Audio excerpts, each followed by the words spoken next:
மாணவர்கள் எவரும் போதைக்கு அடிமையாகாதீர்கள். அடிமையானவர்கள் மீண்டதாக சரித்திரமில்லை. எனவே உங்களையும் சமூகத்தையும் பாதுகாத்துக் கொள்ளுங்கள். உங்கள் நலன் கருதி கல்வி டிவி. இன்றைய வகுப்பிலே நாங்கள் தமிழ் மொழியும் இலக்கியம் என்ற பாடப்பிறப்பில் 10ஆம் ஆண்டு பாடப்பிறப்பில் இருக்கின்றோம். அதில் பிரதேச வழக்கு சொற்கள். இப்போ நாங்கள் பேசுகின்ற மொழி தமிழ் மொழி. இதில் பல்வேறு விதத்திலே பிரதேசத்துக்கு பிரதேசம், நாட்டுக்கு நாடு, கிராமத்துக்கும் நகரத்துக்கும் வேறுபாடு, இப்படி பல வகையிலே இந்த பிரதேச வழக்கு சொற்கள் எங்கள் மத்தியிலே இருக்கின்றது. அதைவற்றை நாங்கள் பேச்சு மொழி என்று சொல்லுகிறோம். பேசுகின்ற மொழி, அதாவது நாங்கள் பேசுகின்ற மொழியிலே கதைக்கின்ற மொழி என்று சொல்லலாம். எழுத்து மொழி வேறு. எழுத்து மொழி இலக்கிய வடிவங்களை எழுதுகின்ற போது அல்லது கட்டுரையாக்கம் செய்கின்ற போது எழுதுகின்ற மொழி வேறு. ஆனால் இன்றைய இருக்கிற நிலை என்னன்னு சொன்னால், இந்த பேச்சு மொழியையே எழுத்து மொழியாக எழுதுகின்ற வழக்கம் இருக்குது. இப்போ நாவல்கள் அல்லது சிறுகதைகள் எழுதுகின்ற போது பேச்சு மொழியை அப்படியே எழுதுகிறார்கள். என்ன சொன்னால் அதில் ஒரு கவர்ச்சி இருக்குது. அது அந்த பேச்சு மொழியை கேட்பதிலே ஒரு விருப்பம் இருக்கின்றது. அந்த வகையிலே அந்த பேச்சு மொழியை கையாண்டு அந்த நாவலையோ அல்லது இலக்கியங்களையோ படைக்கின்றார்கள் என்று கூறப்படுகின்றன. சாதாரணமாக ஒரு கட்டுரை எழுதுகிற போது நாங்கள் அநேகமாக இலக்கிய வழக்குகளை, அதாவது எழுத்து வழக்கை கையாளுகிற ஒரு வழக்கம் இருக்குது. அதிலேயும் கூட சில வேளைகளில் உரையாடல்கள் வருகிற போது பேச்சு மொழிகளை கையாளுகின்ற அந்த தன்மைகள் இருக்கின்றன. அவை தான் நாங்கள் இந்த, அதாவது பேச்சு மொழி எழுத்து மொழியில் இரு வடிவங்கள் எங்கள் மத்தியிலே இருக்கின்றன. இவ்விரு வடிவங்களும் ஒன்றோடு நெருங்கிய தொடர்புடையவை, வித்தியாசம் ஒன்றும் இல்லை, நெருங்கிய தொடர்பு இருந்தபோதாகவே இயங்குகின்றன.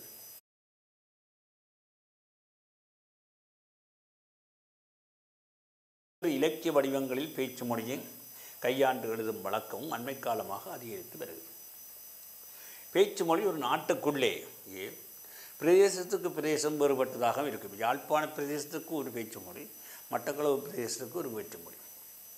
மேலும் தமிழ் பேசும் நாடுகளில் நாட்டுக்கு நாடும் வேறுபடும். அதாவது யாழ்ப்பாணத்தில் நாங்கள் பேசுகிற தமிழ் மொழி வேறு, இந்தியாவில் பேசுகிற தமிழ் மொழி வேறு. இது வித்தியாசம் இருக்குது. ஆகவே இதே வேளையிலே சமூகத்துக்கு சமூகமும் வேறுபட்டதாகவும் பேச்சு மொழி, சமூகத்துக்கு சமூகமும் சில இடத்துல வேறுபட்டதாக இருப்பது. சமூகம் என்று சொல்கிற போது அதாவது ஒரு குறிப்பிட்ட இலக்கிலே வாழுகின்றவர்கள் என்றால் அவர்களுக்கு வந்து தனியான ஒரு மொழி இருக்குது, தனியான பேச்சு மொழி. பிரதேச ரீதியாகவும் சமூக ரீதியாகவும் வேறுபட்டு வழங்கும் பேச்சு வழக்கு சொற்களை பிரதேச வழக்கு சொற்கள் என்று மரபு இலக்கணத்திலே குறிப்பிடுகிறார். பிரதேச வழக்கு சொற்கள். பிரதேச வழக்கு சொற்கள் இரண்டு வகையிலே பாகுபடுத்தி நோக்கத்தக்கது. என்ன மாதிரி என்றால், பிரதேசத்துக்குரிய தனித்துவமான சொல் வழக்கு பேச்சு மொழியிலே ஒலி மாற்றமடைந்து வழங்குவது இன்னொன்று. தனித்துவமான ஒன்று இருக்கும். அது அந்த சொல்லினை பேசுகின்ற போது அந்த சொற்களை பயன்படுத்தும் போது அது மற்ற அந்த பிரதேசத்தில் உள்ளவர்கள் தான் விளங்கும். அது சில வேளைகளில் பேச்சு மொழியிலே ஒரு ஒலி மாற்றமடைந்து வழங்குகின்றது இன்னொன்றாகவும் இருக்கின்றது. பாருங்கள், உதாரணமாக குச்சொழுங்கை என்று சொல்கிறோம். ஒழுங்கை தான் குச்சொழுங்கை, சின்ன ஒழுங்கை குச்சொழுங்கை. பேந்து, விதானை, கிருகி, உமல், லயம் போன்றவையெல்லாம் பிரதேசங்களுக்குரிய பிரத்யேகம் வழக்கு சொற்கள். காற்று, காற்றைத்தான் காற்று என்று சொல்கிறார். காற்று. இதில் வெரசா, மனே போன்றவையும் ஒலி மாற்றமடைந்து வழங்குகின்றன. இனி பின்வரும் சொற்களை படித்து பிரதேச வழக்கு சொற்களை பற்றி நாங்கள் ஆழ்மையாக அறிந்து கொள்ளக்கூடிய இருக்கும். இங்கே பாருங்கள்,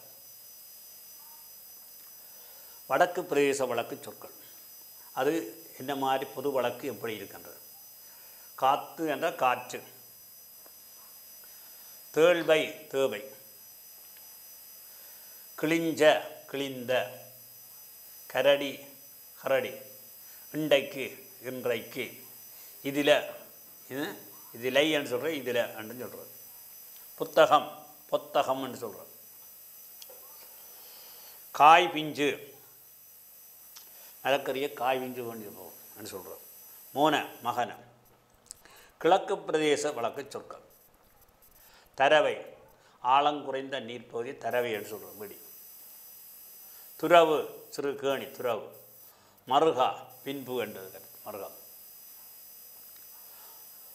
மனே மகனே. பற்றை பத்தை. களவட்டி சூட்டு களம் தத்தை தான் சொல்கிறது களவட்டி. தென்னிலங்கையில் பாருங்கள் அழகு என்றால் பசந்து என்று சொல்லுவார். பசுந்தா இருக்கு. சொதி ஆணம். பின்பு புறகு. மேற்கு வழக்கு சொற்கள் மேற்கு பிரதேச வழக்கு சொற்கள். அன்னமண்ட அன்ன. பொன்னை பொன்ன.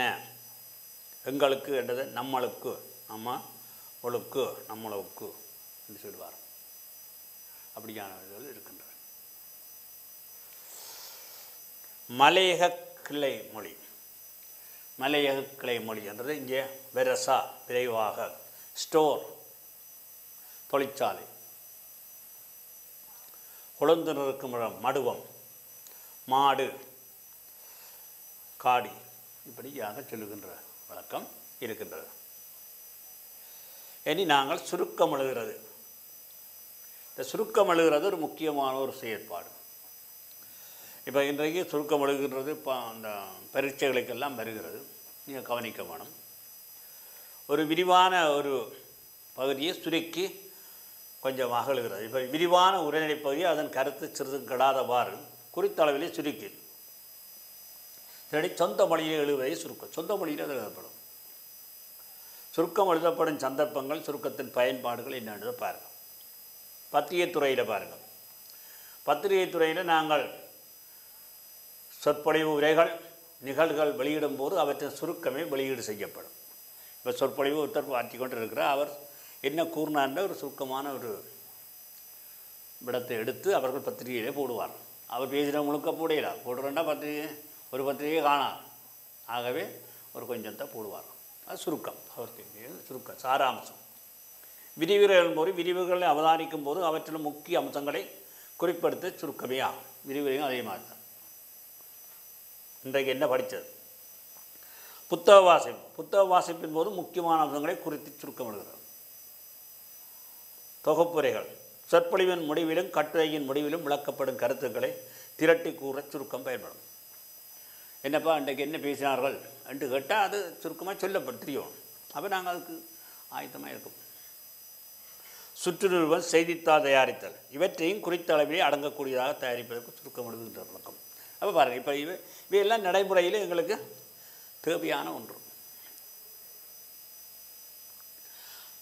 எழுதுவதற்கான வழிமுறைகள் என்னென்னு பாருங்கள்.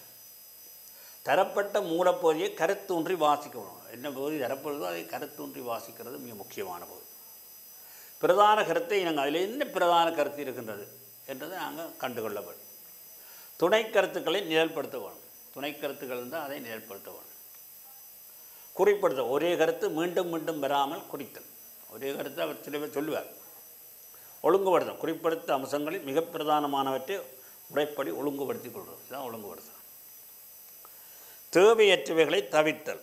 கூறியது கூறல், மிகைப்பட கூறல், விவரித்து கூறுதல், குன்ற கூறுதல், மற்றொன்று விரித்தல், உதாரணங்கள், அணிகள், வர்ணம் இவைகள் எல்லாத்தையும் முடித்தோம். உதாரணங்கள் அல்லது எடுத்துக்காட்டுக்கள் எல்லாம் சொல்லுவார்கள். அவைகளை எல்லாம் தவிர்த்துருவோம். பெருமட்டான சுருக்கம் எழுத சொந்த மொழியின் அடியில் எழுதவும். கருத்து மாறுபடாமல் சொந்த மொழியின் அடியில் எழுதவும். பிறகு ஒப்பு நோக்கம். பெருமட்டாக எழுதப்பட்ட சுருக்கத்தை வழங்கப்பட்ட மூலப்பிரதியோடு ஒப்பு நோக்கியும் சொல்லளவு கவனித்து குறைத்து கொள்ளலாம். இதுதான் உண்மையான சுருக்கம் எழுதல். திருத்தமாக மீள எழுதல். பிறகு சொந்த மொழியில் எழுதவும். செய்யுள்கள் இடம்பெற்றால் அதன் பொழிப்பை சுருக்கி வசனடையில் எழுதவும். மூலப்பகுதியின் தன்மை முன்னிலை சொற்கள் இடம்பெற்றிருப்பினும் சுருக்கம் படக்கையில் மட்டுமே எழுதப்படல் வேண்டும். படக்கையில் எழுதுவது சுகம். ஒரே பந்தியில் சுருக்கத்தை அமைக்க வேண்டும். சுருக்கம் எழுதியவன் தலைப்பிடல். இவ்வளவும் சரியாக செய்தால் சுருக்கம் வந்தது.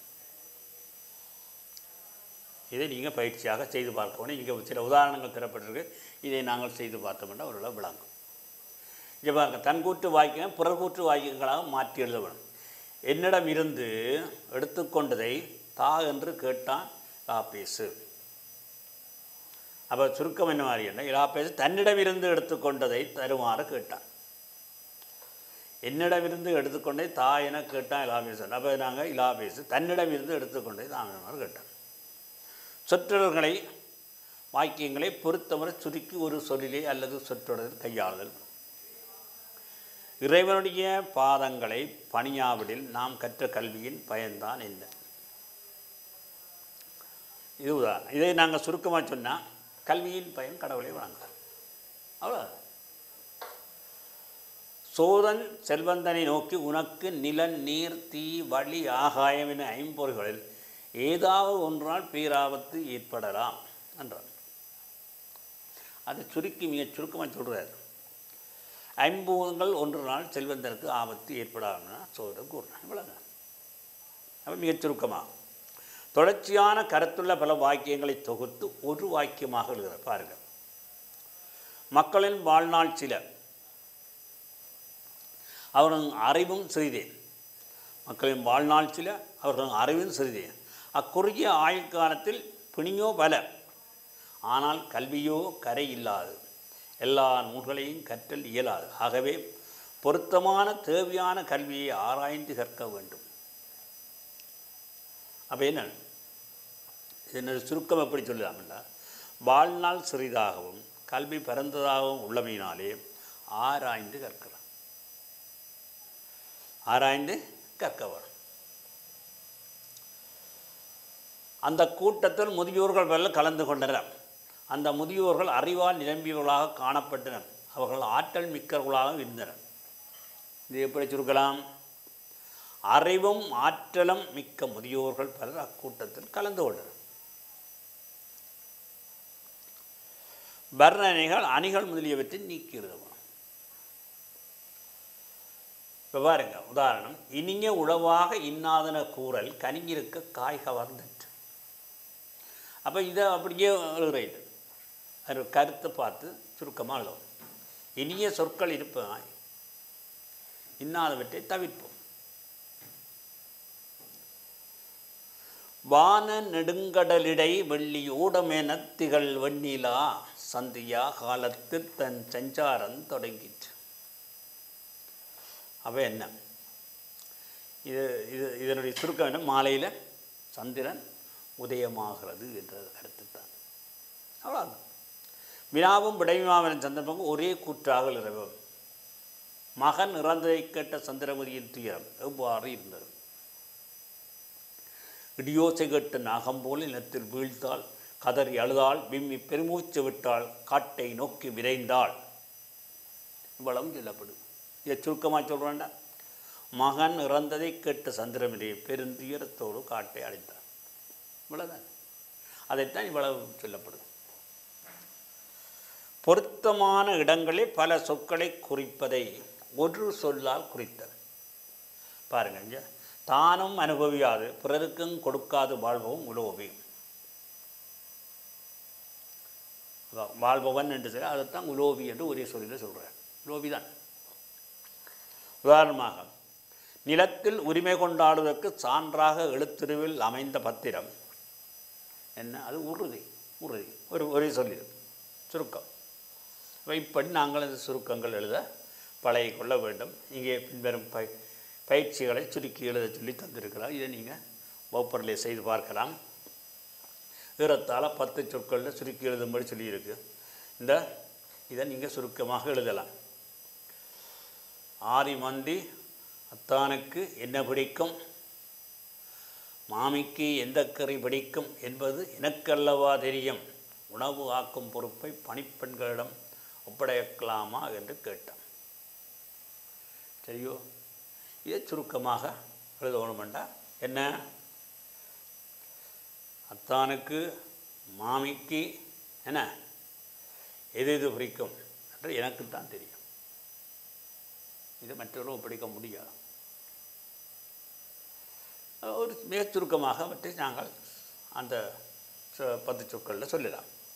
பின்வரும் பாடலின் பொருளை ஏறத்தாழ 4-5 சொற்களை சுருக்கி எழுதுக. தமிழ் மொழிக்கு உதவும் செல்வம் தானாக வளர்தல் போதும். கமல் நறு மணத்தை பூக்கள் கருவிலே பெற்றாற் போதும். இமிழ் கடல் வயிற்றின் வெள்ளம் இயற்கையாய் பெருகும். இதனுடைய கருத்தை நாங்கள் 5 அல்லது 6 சொற்களில் சுருக்கி எழுதுவோம். கருத்தை தான் எழுதுறது, பாட்டை அப்படி எழுதுறது. தமிழ் மொழிக்கு உதவும் செல்வம் தானாக வளர்தல் போதும். செல்வம் வளர வரும். அதான் அதுக்கு கமல் நறு மனத்தை பூக்கள் கருவிலி பெற்றாலே போதும்.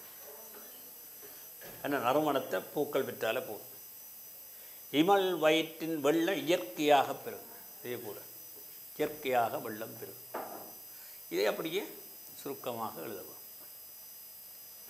இப்படி பின்வரும் உரைப்பகுதியை இங்கே தரப்பட்டிருக்க உரைப்பகுதியில் அந்த சோலையிலே பல்வேறு பூக்கள் பூத்து குலுங்கின.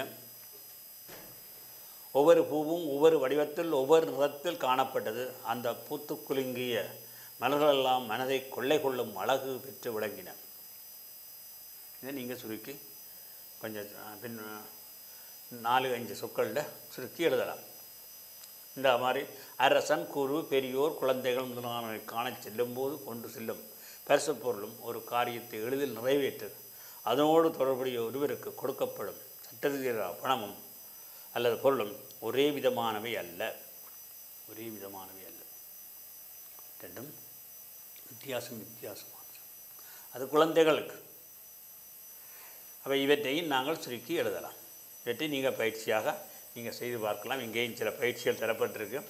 இவற்றை நீங்கள் இந்த பாருங்கள். சுந்தரன் எனக்கு அடிமை என்பதற்கான சாட்சி இதுவென கிளப்பிராமணர் காட்டிய ஓரிய சுந்தரர் என்ன செய்தார்? கோமா பறித்தார், கணந்தான், பிறவர்ந்து கிழித்தறிந்தார். அங்கே அவர் என்ன தனக்கு அடிமை என்று சொன்ன உடனே கிளவர் சொன்ன உடனே கிளப்பிராமணர் சொன்ன உடனே அவர் கோமட்டு அதெல்லாம் பழுத்து கிழித்து வச்சுட்டார். அப்போ அவங்க கிழித்தறிந்தார், பறித்தார் என்று பெறாமல் கோவப்பட்டார்ண்டா அது முடிச்சு. இதே மாதிரி ஆய்வகை மனித வாழ்வு முன்னேற்றத்துக்கு ஆராய்ச்சி இன்றியமையாதாகும்.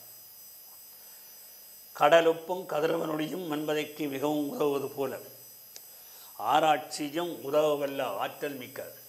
அப்போ மண்பதைக்கு உதவுவது போல என்று ஒரு உதாரணம் தரப்படும். அதெல்லாம் தேவையற்ற. ஆய்வால் அறிய முடியாது எதுவும் இல்லை. ஆண்டவனையே அறிவால் அறிந்து ஆராய்ந்து விடலாம் என்பது அருளாளர் துணிவு. அவன் அறிவான் அறிந்து உன் இருநாள் நினைந்து என்பது அருணகிரிநாதர் வாக்கு. இது தேவையற்றது. அறிவில் தூய்மை இருந்தால் ஆண்டவனை காணலாம் என்பதை ஆராய்ச்சி என்ற சொல் காட்டுகிறோம். ஆராய்ச்சி அதை காட்டு. ஆய்வாளனை பொறுத்து ஆய்வு செய்யும் பொருளை குறித்து ஆய்வு செய்யும் நோக்கத்துக்கும் அணுகுமுறைக்கும் ஏற்ப ஆராய்ச்சி பல வகைப்படும். உலகந்தட்டையானது பண்டு அதை பாய் போன்று சுருட்டினர் என்ன என்பதை மாற்றி உலகம் உருண்டையானது அதை சுருட்ட முடியாது என்பதும் ஆதவனை தன்மதியை ராகேது என்னும் பாம்புகள் விழுங்கும்போது ஆலேயே கிரகணம் தோன்றுகிறது என்று நிலவிய கருத்தை மாற்றி பூமி, சூரியன், சந்திரன் ஆகிய மூன்றும் ஒரே நேர்கோட்டில் வரும்போது ஒன்றன் ஒளி பெருதொன்றில் மறைக்கப்படுவதால் காரணமாக கிரகணம் ஏற்படுகிறது என்பது, சந்திரன், செவ்வாய் முதலான கோள்களுக்கு மனிதன் செல்ல முடியும் என்பதும் அறிவியல் ஆய்வு கண்டு வெளிப்படுத்தியுள்ள உண்மைகளில் சிலவாகும். இதை சுருக்கமாக எழுதும்படி சொல்லப்பட்டிருக்கு. இது எல்லாம் நீங்கள் வகுப்பறையில் இந்த அறிவியலும் தமிழும் புறமொழிகளும் என்ற ஒரு பந்தி தரப்படுகிறது. இதை நீங்கள் வாசித்து நீங்கள் வகுப்பறையில் நீங்கள் சுருக்கமாக எத்தனை சொற்களுக்கு சொல்லப்படுதோ அத்தனை சொற்களுக்குள்ள சுருக்கமாக எழுத பழகிக்கொள்ள வேண்டும். வள்ளுவர் பல ஆண்டுகளுக்கு முன்பு வேண்டாத அவநம்பிக்கை தொல்லையை போக்குவதற்காக இயற்கை பாடியுள்ளார் என்றெல்லாம் பெறுகிறது. இப்படியானவற்றை நாங்கள் சுருக்கி எழுத பழகிக்கொள்ள வேண்டும். இது உங்களுடைய பயிற்சியாக. இங்கே காட்டுவல் காலத்தில் தொல்காப்பியமும் கடைக்கழக பனுவல்களும் தெரியாது மறைந்து கிடந்தன என்று ஒரு கட்டுரை தரப்படுகின்றது. இதையும் நீங்கள் சுருக்கி எழுத பழகிக்கொள்ள வேண்டும். இவைதான் சுருக்கமாக தரப்பட்ட இது உங்களோட வகுப்பறை பயிற்சிக்காக தரப்படுது. ஆசிரியரோட துணை கொண்டு இவை பந்திகளுக்கு பயிற்சி வழங்கலாம். இதை நீங்கள் செய்து பார்க்க வேண்டும். செய்து பார்த்தா இந்த சுருக்கம் எழுதுகிற பயிற்சி உங்களுக்கு உங்களுக்கு சரியாக அமையும். அடுத்தது முயற்சி என்ற ஒரு பாடப்பகுதிக்கு நாங்கள் போகிறோம். இங்கே பாருங்க, அன்று மாலையிலே மேற்கினை நோக்கி அமர்கின்றேன் கல்லிலே. கல்லிலே அன்று மாலையிலே மேற்கினை நோக்கி அமர்கின்றேன் கல்லிலே. தனியே மென்றிட குப்பி திறந்து அது பிதிக்கி விந்தைமை குலைக்கின்றேன். குப்பி திறந்து அது பிதிக்கி விந்தை மை குலைக்கின்றேன். வானில் பொன்மையும் பசுமை குளிரிளம் சூடும். வானில் பொன்மையும் பசுமை குளிரிளம் சூடும். பொறுமையாய் மெல்லென பூசி முன்னிலா அழகினை படைக்கிறேன். அப்பால் மூழ்கிற்று கதிர் நெடுங்கடல். அந்த நேரத்திலே கதிர் என்றது அங்கே சூரியன் மூழ்கிற்று என்று சொல்லுகின்றார். அன்று மாலையிலே மேற்கினை நோக்கி அமர்கின்றேன் கல்லிலே. தனியே மென்னிற குப்பி திறந்து அது பிதிக்கி விந்தைமை குலைக்கின்றேன். வானில் பொன்மையும் பசுமை குளிரிளம் சூடும். பொறுமையாய் மெல்லென பூசி முன்னிலா அழகினை படைக்கின்றேன். அப்பால் மூழ்கிற்று கதிர் நெடுங்கடல். நீலமும் சிவப்பும் மயங்கினேன்.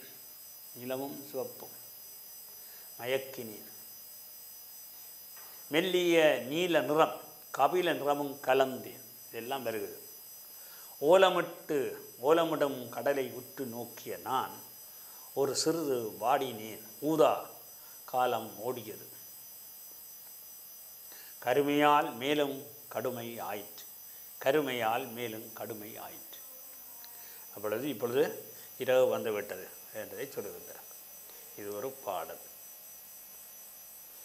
நம் காட்சி ஏலுமோ மேலும் எழில்படச் செய்தல் எண்ணினேன். நம் காட்சி இப்பொழுது இதுவரை இருக்கிற காட்சி ஏலுமோ மேலும் எழில்படச் செய்தல்.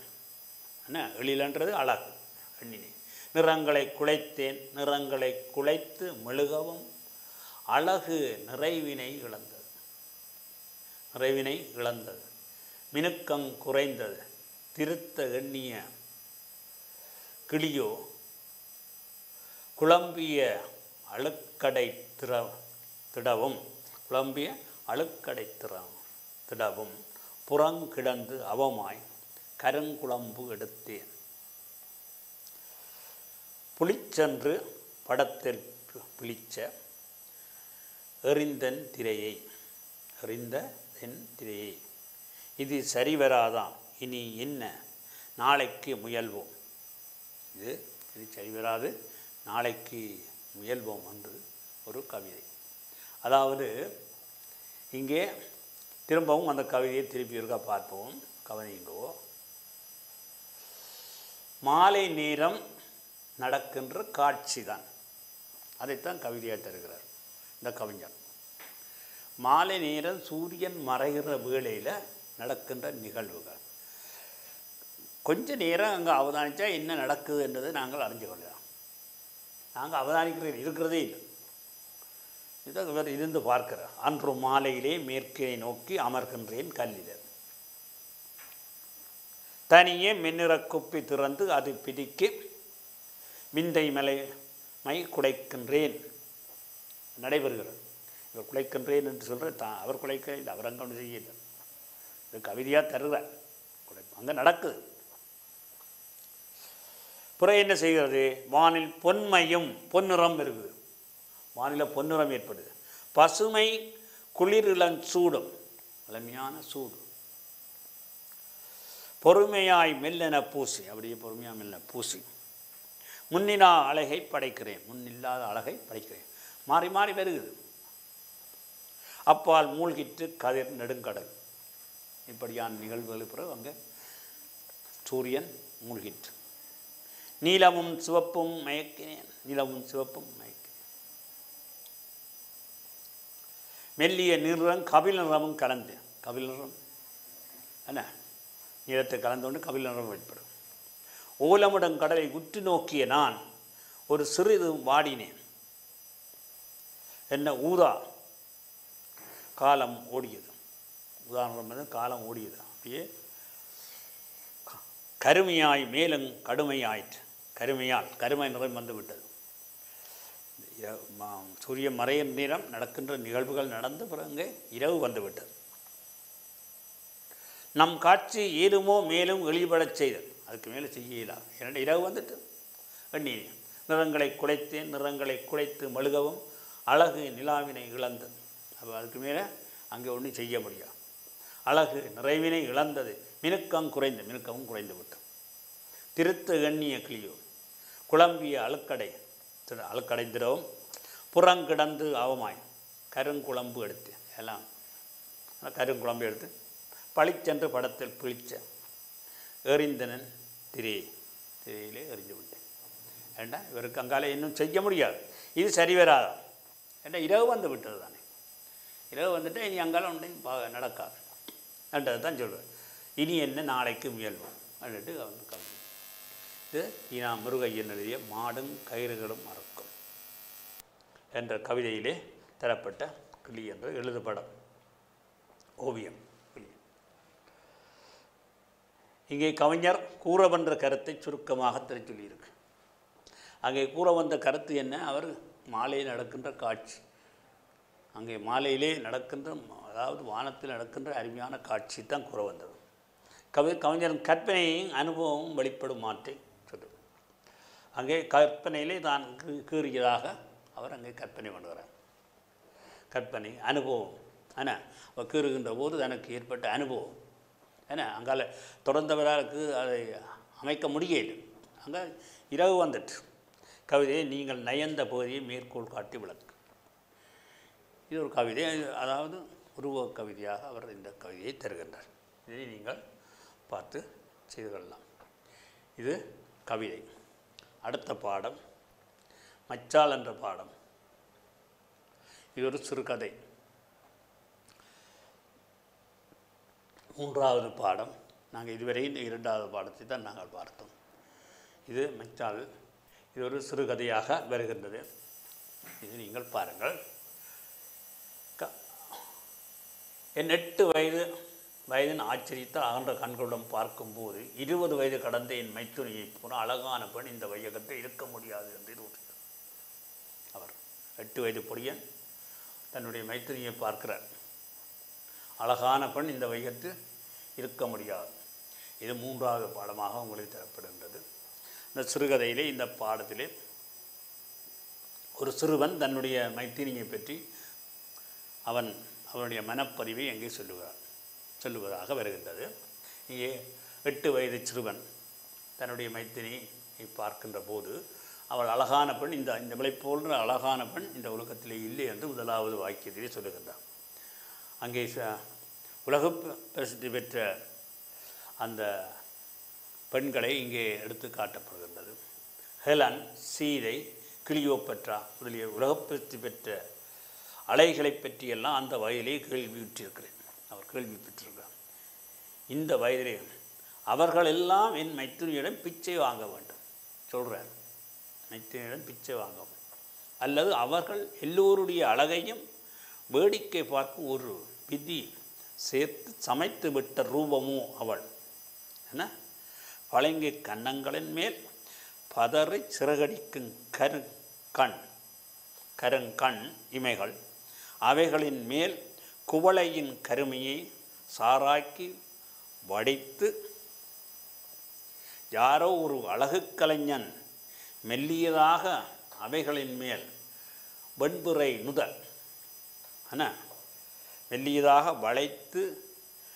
வளைந்து வரைந்து விட்டது போன்ற புருவங்கள் மிக அழகாக சொல்லுகின்றன.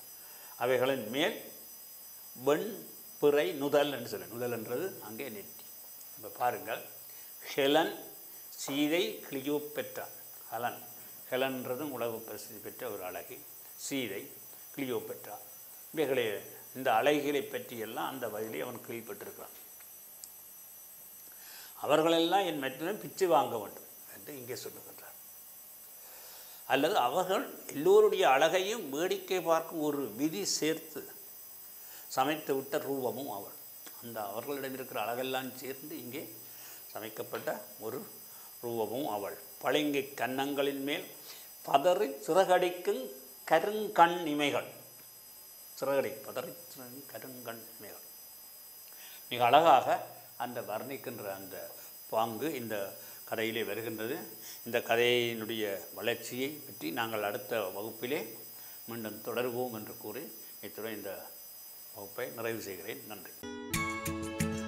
கல்வி டிவியில் புத்தம்புது நிகழ்ச்சிகளை உடனுக்குடன் பார்த்து மகிழ எமது ஃபேஸ்புக் மற்றும் யூடியூப் பக்கத்தை லைக் செய்யுங்கள்.